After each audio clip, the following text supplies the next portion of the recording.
This program has been made possible in part by the following sponsors: David and Mark Goodman,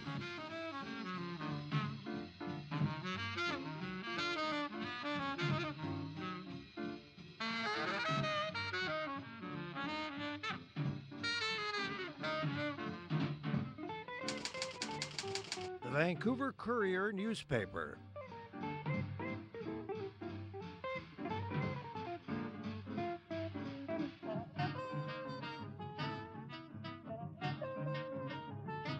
Vancouver lawyers Dumal and Boscovich,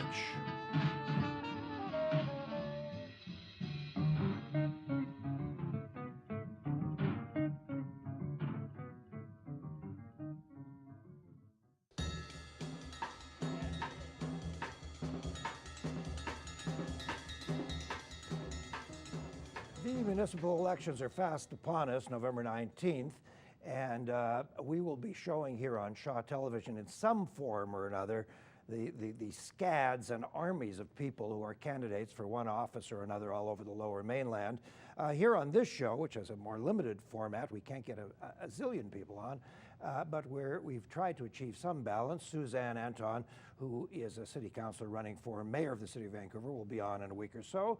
And we had Jeff Meggs from Vision booked. He got tied up with a meeting with the taxi people and so on. They tried to get us a Vision replacement, and at the last minute we couldn't do it.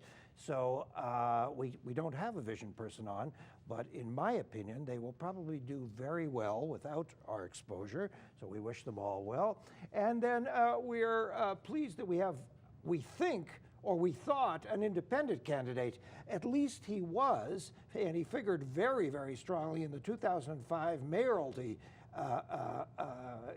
candidacy for the city of Vancouver, because his name is James Carl Green. Oddly enough, there was another guy running named Jim Green. We'll get into all of that. James Carl Green, well known to many of you. He has been, in his many years in Vancouver, a teacher, an educator, a community activist, a blues singer, a musician, a television producer, probably a chef for all I know. I think he's had some interest in restaurants. I know he and his family have owned nightclubs, but he's also been a community activist and very outspoken about civic issues, and we're delighted he's with us. And we thought, James Carl Green, yes, that you had already filed. We thought you were going to be a mayoral candidate again, but this is not quite so yet. I think the word you used was assumed or thought, Yes. so we're not quite there yet, but we do have a lot to say about the city of Vancouver at this stage. Okay, well, I want to hear your thoughts, but look, what does it take to run again? Vision, for all we have read, has a war chest of about $2 million. NPA has a war chest of about $2 million, and both of them have lots of people on their boards and lots of civic-minded people and lots of owners of businesses and so on.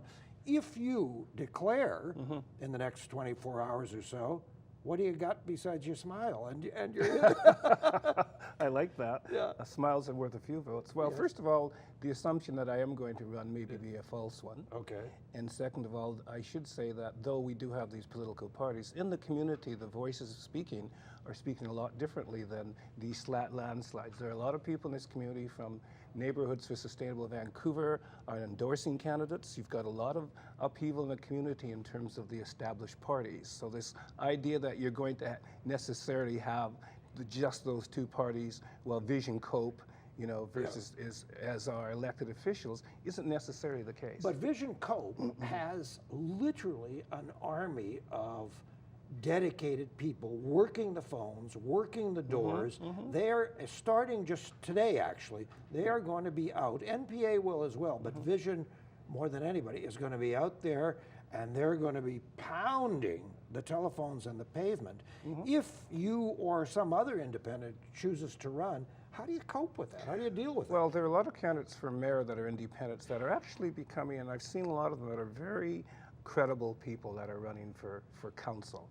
The big question that I would have would be just who's going to be the mayor. I'm not sure you're going to see a majority Vision Cope council or a majority NPA council. I think there's a lot of very sound people that are running. So I wouldn't just be, because yes, money's big, and you said what do you have to run? Yeah. To run for mayor in Vancouver, run a party, you need between $500,000 or $1 million.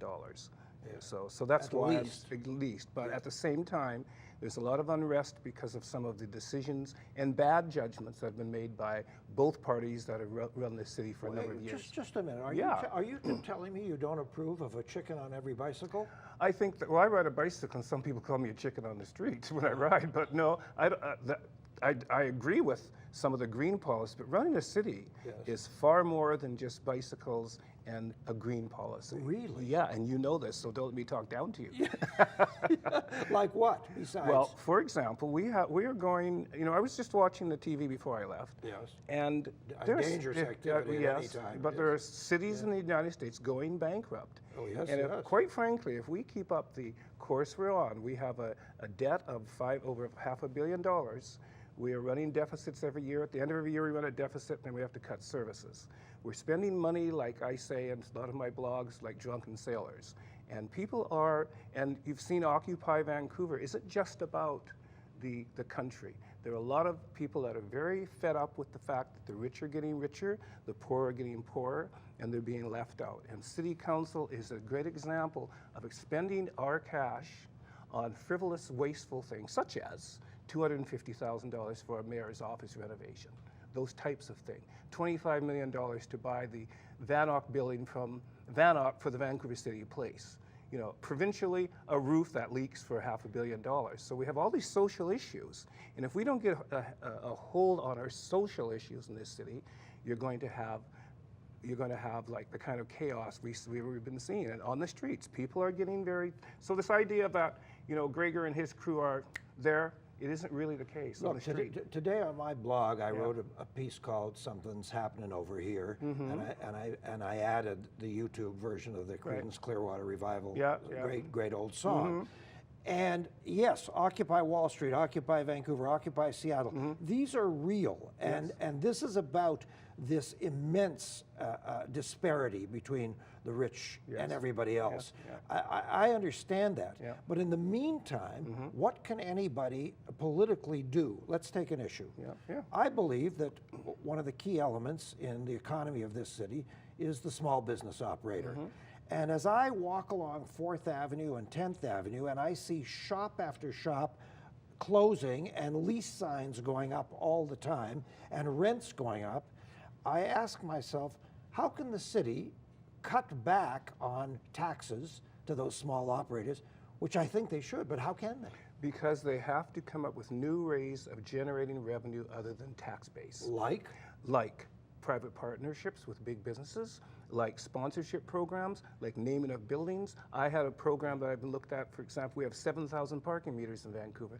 Those could be used to raise for advertising, to raise millions of dollars. So there are innovative ways. Advertising on every parking meter. That's just one small thing. That could make a lot of money. I'm saying we need to look at other ways. We can't keep going back to the taxpayer.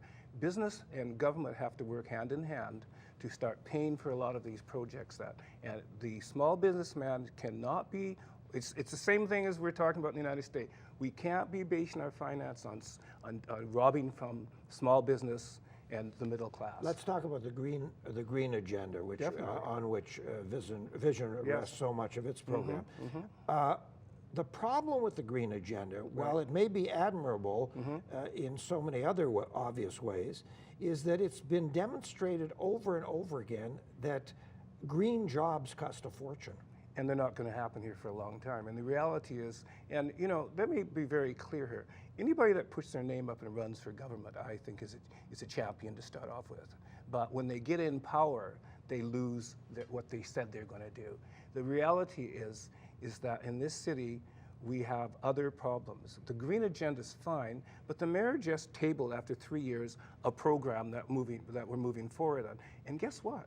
There's no numbers attached to it. And that's what I'm saying. People are tired of great ideas, but how much is it going to cost? Where's the money coming from?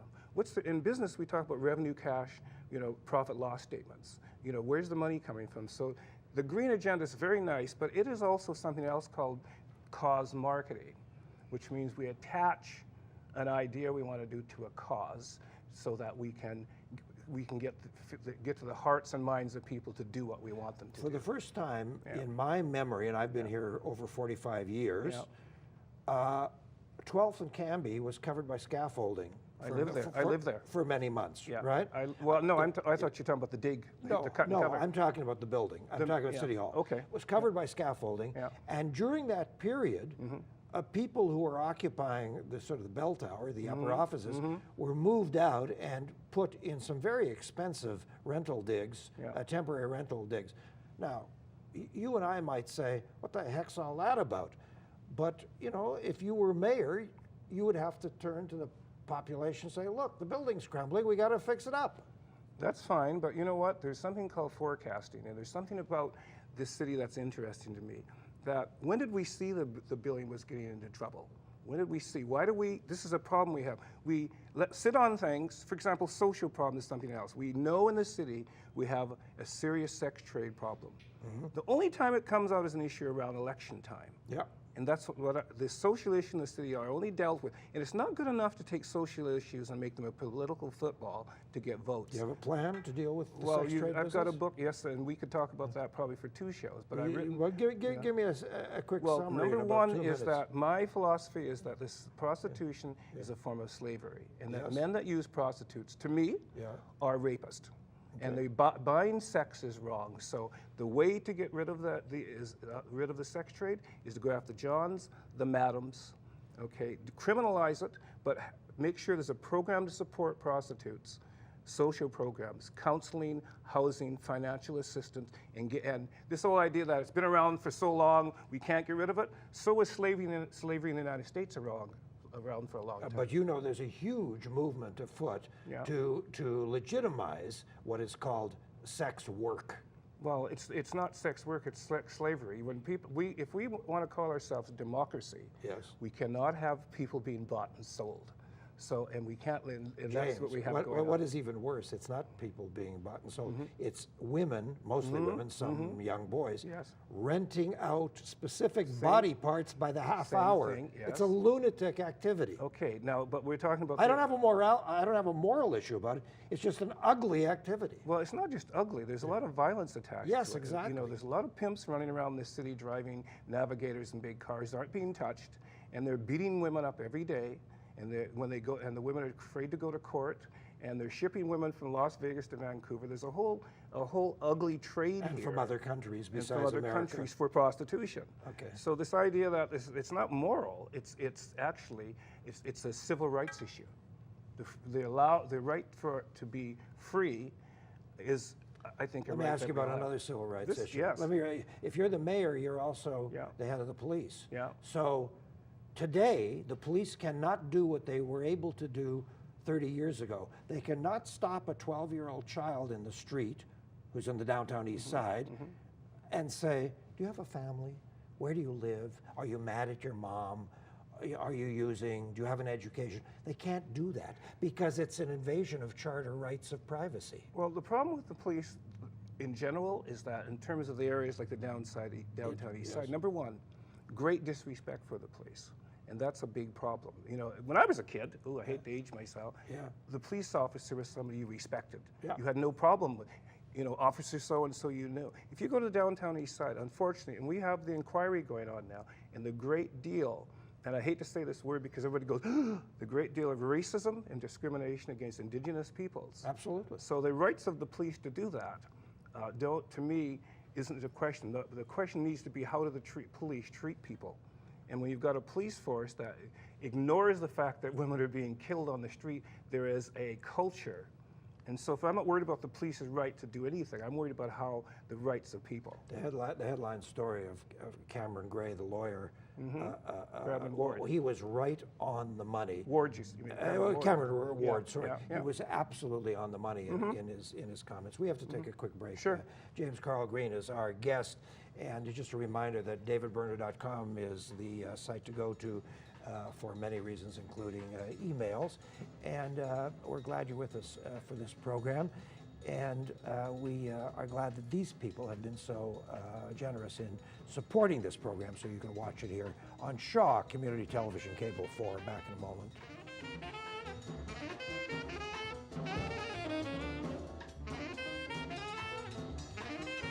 KCM Wealth Management.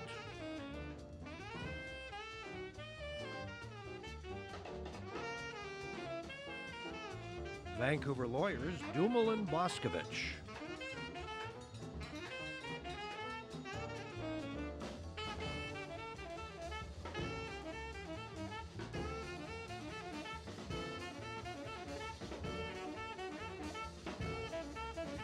The Vancouver Courier newspaper.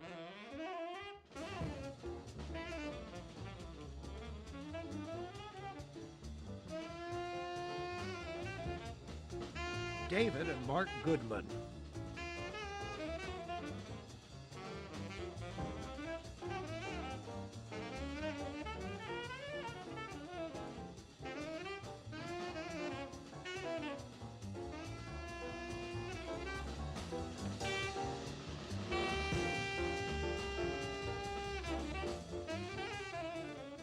We're calling James Carl Green the man who would be mayor. We're not quite sure that he's going to get there because he may not even file, but he certainly has some strong opinions and ideas about the city. Just let's go back for a couple of minutes. Sure. 2005, you managed to split the vote with the other Jim Green. Some people would say you did us a huge favor by electing Sam because that meant that the other Jim Green didn't get elected. Some people were very happy about that. Some people were very unhappy that you split the vote because they didn't want Sam, they wanted the other Jim Green. How did all that happen? Well, do you want to spend the rest of the show on this? No, just First a of all, minute there's or one two. thing I want you to do. I have a book at jamescarlgreen.com called Yes. To Be Mayor of Vancouver. Okay, we'll go And it to it. explains the whole thing in that book. But in a line or two. There, look, do you know why I ask? Because there are people who believe that Sam put you up to it. Well, you know, my friend Jim Green, who was my friend before the election in Yes. some ways, Yes. he's in the newspaper many times. He said, any day there's going to be more coming out about James Green. Never happened because there was nothing more to come out. Yeah. I decided to run for mayor in 2005 before Jim Green had even was even a thought of running. I thought I'd be running against someone like Larry Campbell. Yes. So the reality of Sam putting me up to it is, like I've always said, I hate this word, but I'll use it, crap. Yes. And someone needs to prove that, because, you know, in a democracy, an interesting concept is you're innocent till proven guilty. So if someone has some proof out there in the city or out there wherever, bring it to the table. Sam Sullivan had nothing to do with my case. Yeah, a lot of people believe that Sam is so crafty. Yeah, I know they and do. so devious that Yeah. he set you up to split Yeah. the Jim Green I vote. would never, I would never have done that for one reason. I had as little respect for Sam as I did for Jim as a mayor.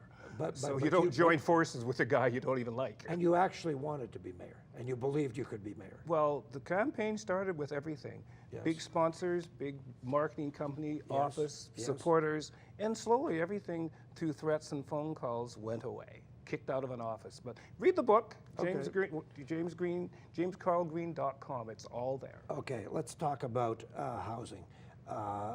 This city council has really had a big file on housing and likes to claim that it's done a lot. Others would say, look, it's the provincial government, it's Rich Coleman who's really put up the loot. But people in favor of this council would say, but Vision has, you know, had the moral weight and they've made the noise and so on. Well, let's be clear here. Vision has not built as the council one unit of housing.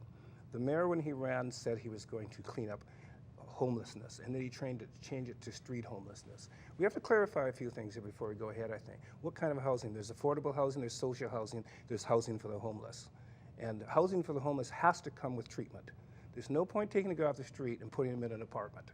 So let's be very clear. There's that whole movement afoot called Homes First or Housing First. And that's what the mayor said. The mayor at one time said homelessness can only be dealt with by a home. Now we're talking about warehousing people. I met with the mayor of another municipality who said, we don't want to warehouse people the way Vancouver is. Go to the United Church shelters and look at these shelters and tell me that that has anything to do with solving homelessness. It doesn't. It just is warehousing people, and in some cases, you know, bed bug infested. There's all kinds of assaults going. So we haven't touched homelessness. So you're saying if you take someone who already has social, intellectual, emotional, and physical deficits, and put them in a nice, clean new home, you got to do more. That's not enough. That's not enough. And even the programs of examples you're talking about, it's the first step. Okay. But Good first step. Good first step, but have backup. You've got to have detox. You've got to have treatment. You've got to have drug programs. You Wait know a all of minute, these things. Wait a minute. Yeah. Don't we have the treatment called insight? We have a small, just an iota of what we really need. And insight is questionable on its own. I opposed insight for one reason at first, because it was just a matter of creating a cycle. I'm a drug addict. I break into your house to steal your TV, to fence, to get the drugs, and I've got a nice clean place to shoot up. Now, if Insight develops the programs of treatment and housing behind it as part of the services, I'm totally in favor. That if is about 90 feet Well, tall. you want to call me to be mayor, whatever you want to say. If I were mayor, that would be one of the things that I would like. Philip Owen was a smart man. NPA, to me, I used to go yuck, but at least the Four Pillars program, which this mayor has left alone, and now, of course, he's coming back now. But the Four Pillars program was never acted out. It was never, Well, but it we had one pillar and three matchsticks. That's what I mean, but that's what the next mayor, if it's Greg or whoever, needs to work on. Now, we talk about housing, we talk about social housing, which is, is subsidized housing. Who signed the demolition permit to tear down Little Mountain? Do you know? Gregor Robinson. Now, this is a man who talks about social housing, 286 families, and I worked on an organization called CALM, which is Community Advocates for Little Mountain. Yep. We told them, don't tear it down. This is 3 years ago. They offered people cash to get out. Those 283 families took 383 other apartments for other people to live. They tore it down. It sits there today. This is Holborn and Jim Green who runs it. Have they started? Have they dug? Not one shovel has happened. So you want to talk about about subsidized housing? We had a wonderful place there, and every time I go by there, I get, because we talked to Gregor. We asked for his support not to tear it down. We talked to all politicians. Did anybody, in terms of Little Mountain, did anybody talk about simply renovating or building on it, extending it? Well, they let it rot to justify tearing it down. You see, and that's Coleman. We met with Carol Taylor. We met with all of these, and everybody, said, well, yeah, we will support this idea of but they didn't live Let's up talk about Terry. What's his name? Huey. Terry, the man who owns Concord. And the viaducts. And the two major parties. Why are people saying let's tear down the two viaducts? My sense of it, and other people have said, this is a ploy for Concord Pacific to build more buildings. Well, not to, obviously, I think you know a lot of these things, but if you know the cycle of financing, the way that parties are financed here, and you know that Vision and the NPA are financed largely from developers. Developers do their job. They look at something, they lick their lips like a pie, how much of the piece can we take? We'll write your party a check that your candidates will then do the work for the developers in this city, and they want to knock that down to put more buildings on it, to make money. It's just follow the cash. That's the way it works. So there's not, Always. we don't have a city plan in Vancouver. A strong mayor would have a city plan by now. We have what we call pop-up planning. That's right. So some developer meets you in a restaurant someplace, in sort of a dark corner. I've got an idea. I got an idea. Will you push it through? We'll make sure the city gets a check for someone like Holborn, I think, wrote the city a check for $640,000 or something for the planning process, and get it through, and then we'll make sure you get elected next time, but we'll also be sure that it helps increase your tax base. We've just got a few minutes left. Sure. If by some strange happenstance you were elected mayor, what would you do tomorrow morning about the Olympic Village? Tomorrow morning, I'd sell it off. I'd sell the Olympic Village and turn it into a resort. It would be the Olympic Resort. I'd get rid of it. That's what I do. A resort, hotel, beautiful grounds, swimming pools. It would just get. And there are yes, you're going to have to take a loss. Yeah. But this whole idea. Well, we've already taken a huge loss. Sell it, turn it into a great resort for Vancouver. Get it out because we have a $700 million debt there, and we have to get rid of it because you cannot run a city when you have that kind of debt hanging over you. So you want to make me mayor tomorrow and king for the day? Get rid of it. Sell it off and like I say. If you were mayor tomorrow, how could you work if you're an independent mayor? How can you work with people who are really strongly affiliated to both parties? 20 years of school teaching taught me how to work with everybody, and I can work with anyone. But as an independent, if I did run, my life would be spent in the community, getting community consensus. And the last thing I want to say is one reason that these parties are in trouble is because there are thousands of people who do not believe they have a fair, equal say at the table with the development community. And that's where you've got this groundswell of opposition to these parties because people feel they're not being listened to. I understand that, James, and I agree, but consensus can often be a sort of excuse for not getting anything done. It's, you know, it's the giraffe made up by a committee. Well, you know, I was a school trustee at one time, and I got to tell you, there were 6 social credit members at that time, and me, an independent, and we got a lot done. Because the point is, you get rid of the adversarial approach, you get rid of the confrontation, and you sit down as a team and say, what can we do together to make things work? And that takes a strong leader. Well, we know this. If you were elected mayor, you'd be the only blues-singing mayor we've had. Hadn't thought of it that way. Thank you, David. Thank you, sir. James Carl Green.